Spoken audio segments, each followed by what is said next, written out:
ये वो कहानी है जो भी इसे सुनता है उसके रोंगटे खड़े हो जाते हैं। अरे इतनी बारिश में कहाँ चल दिए? अरे बस रामू की टपरी पर जा रहा हूँ। घर में बैठे बैठे मन अजीब सा हो रहा है। कम से कम आज तो मत जाइए, आज अमावस की रात है। अमावस की रात है? हाँ मुझे मालूम है। तो ये भी याद होगा 30 साल पहले आपके साथ क्या हुआ था। अरे हाँ हाँ, मुझे अच्छे से याद है। मैं बस यहीं जा रहा हूँ, गांव के बाहर नहीं जा रहा।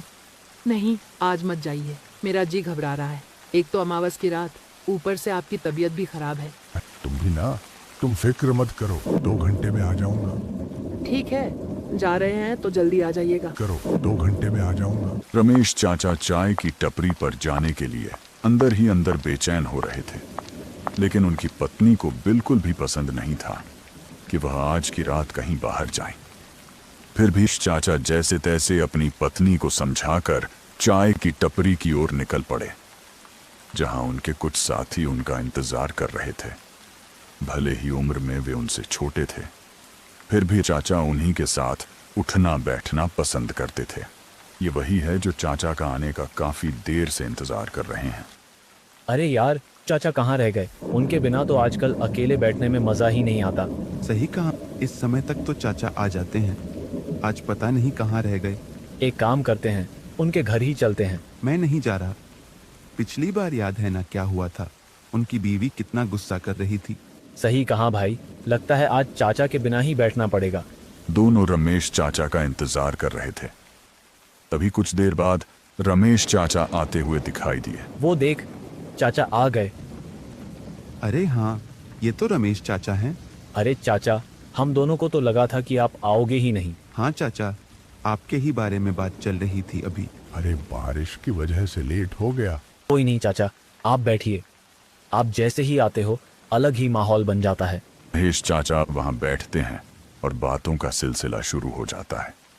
चाय की टपरी पर अचानक माहौल शांत हो गया। सभी की नजरें रमेश चाचा पर टिक गईं और बारिश की आवाज के बीच उनकी कहानी शुरू होने ही वाली थी। आज किसकी बारी है कहानी सुनाने की? भूल गए चाचा, आज रविवार है, आज कहानी आप सुनाओगे। अच्छा, आज मेरी बारी है क्या? सुनाओ सुनाओ, आज तो अलग ही माहौल है। हाँ हाँ, सुनाता हूँ। ये कहानी उस समय की है जब मेरी उम्र करीब 17 साल की थी। उस दौर में मुझे चिकन मटन खाना बहुत पसंद था। मेरी माँ दूसरे कमरे में सो रही थीं और शाम के करीब 6 बज रहे थे। माँ, उठो, मुझे भूख लगी है। माँ की नींद खुलती है। क्या हुआ बेटा? माँ, बहुत तेज भूख लग रही है। अच्छा रुक, कुछ बनाती हूँ खाने को। अरे माँ, आज मेरा मन सब्जी रोटी खाने का नहीं है, आज चिकन बना दो। बेटा आज तो अमावस की रात है, आज के दिन मांस नहीं खाते। आज ही मन कर रहा है खाने का, बना दो ना। अरे बेटा, कल खा लेना, आज रात को बाहर नहीं निकलते मांस लेने। माँ, मेरे स्कूल में कहते हैं ये सब अंधविश्वास होता है। अच्छा, तुझे बड़ा पता है। माँ, बनाओ, वरना आज मैं खाना नहीं खाऊंगा। ठीक है, जल्दी जा और जल्दी आ जाना। रुक, पैसे देती हूँ। रहने दो, मेरे पास पैसे हैं। ठीक है, और पहले कह देती हूँ, रास्ते में कहीं रुक मत जाना, जल्दी जा और जल्दी आ। ठीक है माँ।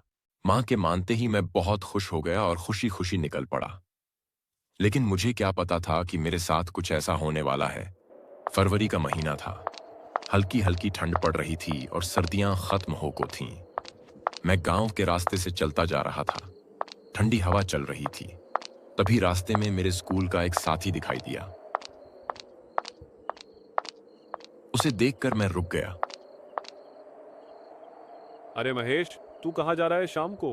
अरे कुछ नहीं विवेक यार, बस आज चिकन खाने का मन कर गया है, लेने जा रहा हूँ।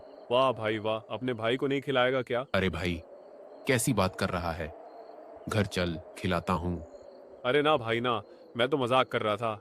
अरे हाँ भाई, तू स्कूल क्यों नहीं आया था आज? अरे यार, आज खेतों में कुछ काम था, पापा किसी काम से बाहर गए हैं। अच्छा भाई। कल आऊंगा भाई। हाँ भाई, कल आ जियो। कल सभी बच्चों का आना जरूरी है। कल क्या है? भाई कल सर टेस्ट लेंगे, कल आना जरूरी है। अच्छा भाई, मैंने तो कुछ पढ़ा ही नहीं है। अरे भाई, मैंने कौन सा कुछ पढ़ा है? बताना, किस चीज का टेस्ट लेंगे? मैं ये बात भूल गया था कि माँ मेरा घर पर इंतजार कर रही है। मैं विवेक के साथ बातों में लग गया और स्कूल के बारे में पूछने लगा। देखते देखते रात हो गई। हे भगवान, इतनी जल्दी रात हो गई।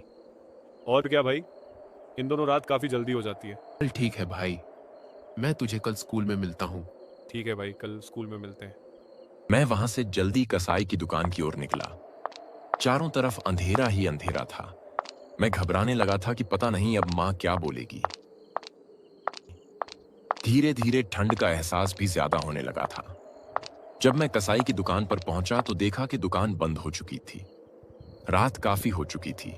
उस समय करीब रात के 8 बज रहे थे।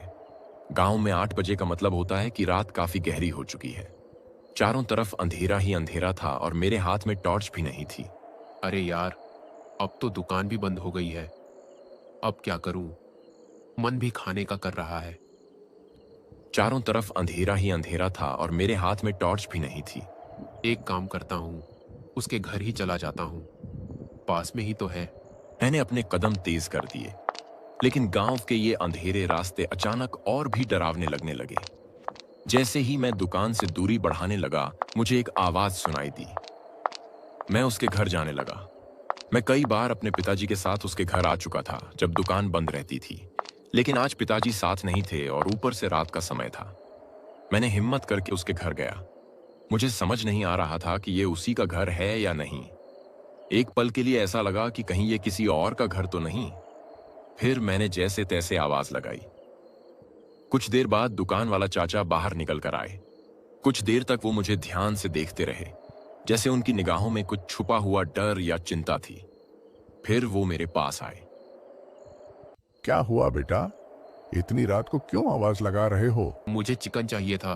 अरे बेटा, इतनी रात को आए हो लेने? हाँ चाचा, बस लेट हो गया। अब क्या करूं?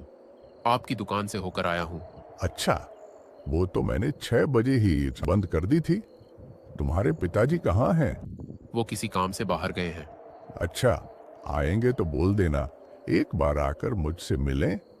ठीक है चाचा। बेटा, चिकन तो कटा हुआ नहीं है, बना हुआ है। मैं पैक करके लाता हूँ। अरे कोई नहीं चाचा, रहने दो। अरे बेटा, इतनी दूर आए हो, अब लेकर ही चले जाओ। तुम यहीं रुको। ठीक है चाचा। वो अंदर गए और मेरे लिए बना हुआ चिकन पैक करने लगे। वो चाचा मेरे पिताजी के अच्छे दोस्त थे, इसलिए जब भी उनके घर जाता था तो खिला देते या पैक करके दे देते थे। बेटा, इतनी रात को जाओगे? मौसम भी खराब हो रहा है काफी। हाँ चाचा, जाना पड़ेगा ना, घर पर इंतजार कर रही होगी। कल सुबह ही निकल जाना, इतनी रात को बाहर जाना ठीक नहीं रहेगा। चाचा चाहते थे कि मैं वहीं रुक जाऊं। काश उस रात मैं उनके घर रुक जाता। अगर मैं वहीं रुक जाता तो शायद मेरे साथ ये सब कभी नहीं होता। लेकिन उस समय मेरी माँ का ख्याल ज्यादा था, जो घर पर मेरा इंतजार कर रही थी। मैं खुद से कह रहा था, बस जल्दी घर पहुंच जाऊं, सब ठीक रहेगा। धीरे धीरे मौसम और भी खराब होने लगा। बारिश की बूंदें भारी होकर जमीन पर गिर रही थीं और हवा में एक अजीब सी फुसफुसाहट चल रही थी, जैसे कोई मेरे पीछे पीछे चल रहा हो। मैं जल्दी से एक पेड़ के नीचे खड़ा हो गया।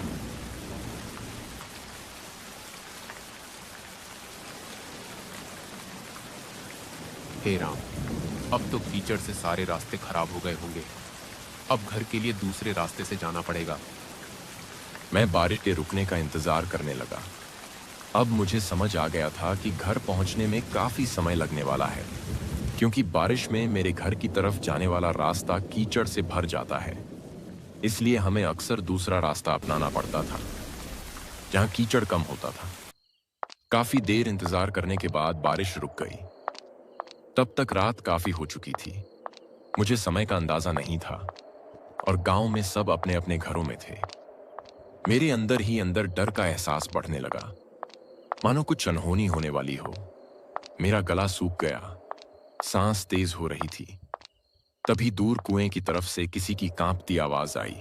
मुझे बचाओ, मेरी मदद करो, मैं यहां फंसा हुआ हूं। पहले तो मैंने सोचा कि वहां जाना ठीक नहीं होगा, लेकिन फिर लगा कि शायद कोई सच में मुसीबत में है। मैं धीरे धीरे कुएं की तरफ गया। जो नजारा मुझे वहां दिखा उसने मेरे पैरों तले जमीन खिसका दी। बिना सिर का दानव कुएं के अंदर तैर रहा था। मेरी रूह कांप गई। मैं तुरंत वहां से भागा। जितनी तेज दौड़ सकता था दौड़ा। रात के अंधेरे में रास्ता कुछ भी साफ नहीं था। बस मैं भागता ही जा रहा था। भागते भागते मैं जंगल में पहुंच गया। ऐसा लग रहा था कि आज मेरी आखिरी रात है। वो दानव मेरे सामने आ गया। उसका सिर कटा हुआ था और उसकी निगाहें जैसे वो मेरी जान लेने के लिए तैयार हो। मैं तुरंत वहां से भागा। जितनी तेज दौड़ सकता था दौड़ा। रात के अंधेरे में रास्ता कुछ भी साफ नहीं था। वो दानव मेरे सामने आ गया। ये मांस मुझे दे दे, नहीं तो इसकी जगह तुझे चबा जाऊंगा। मैंने डर के मारे अपना टिफिन वहीं गिरा दिया और पूरी ताकत से घर की तरफ भागा। जब मैं घर पहुंचा तो मैंने अपनी माँ को सारी बात बताई। ये सुनते ही माँ रोने लगी। उस दिन के बाद मैं कभी भी रात में मांस लेने नहीं गया। चाचा, आपकी किस्मत अच्छी थी उस रात। किस्मत का शुक्र है कि उस रात टिफिन मेरे हाथ में था, वरना शायद वही दानव मुझे ही खा जाता। अच्छा हुआ चाचा, आपने मुझे ये बात बता दी कि अमावस की रात को मांस नहीं खाते। ये बात कभी मत भूलना और अपने बच्चों को भी समझा देना। चाचा, क्या वो दानव अब भी अपने गांव में है? आज तक मैं उस रास्ते पर रात में कभी नहीं जाता, ना ही उधर ज्यादा देर तक रुकता हूँ। चाचा, एक बार चलकर देख लें, क्या सच में वो चीज आज भी वहाँ मौजूद है? अरे नहीं नहीं, मरना है क्या? मैं उस तरफ नहीं जा रहा। चाचा चलिए ना, आज तो हम 3 हैं। दोनों जाने के लिए जिद करने लगे। चलो ठीक है, बारिश के छूटने का इंतजार करते हैं, फिर चलते हैं। सवाल यही था, क्या वो दानव सच में आज भी वहां मौजूद है?